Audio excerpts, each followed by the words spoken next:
மனித குரங்கு போல் அசப்பில் தோன்றினாலும் சடைக்குரங்கு என்று தமிழில் அழைக்கப்படும் கொரில்லா மனித குரங்கு வகைகளில் ஒன்றாகும்.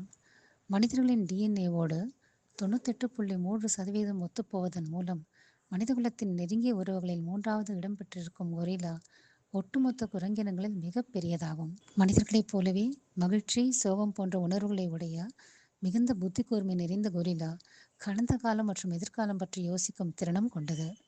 பழங்களை உண்டு விதைகளை பல இடங்களிலும் பரவச் செய்வதன் மூலம் மட்டுமல்லாமல், தாங்கள் செல்லும் பாதையில் உள்ள மரங்களை விலக்கிச் செல்லுவதன் மூலம் சிறு செடிகளுக்கும் சூரிய ஒளி கிடைக்கச் செய்து அவற்றின் வளர்ச்சியில் பங்காற்றி சுற்றுச்சூழல் நலனை, காடுகளை பாதுகாக்க கொரில்லா உதவுகிறது. கொரில்லாக்கள் இன்று அழிவின் விளிம்பில். வாழ்விடம் அழிந்து போதல், மாமிசத்திற்காக மனிதர்களால் கொல்லப்படுதல் ஆகியவற்றின் காரணமாக இன்று பெருமளவில் எண்ணிக்கை குறைந்து அழிவின் விளிம்பில் இருக்கிறது இந்த மென்மையான பெரும் உருவம். எங்கள் சேனலுக்கு சப்ஸ்கிரைப்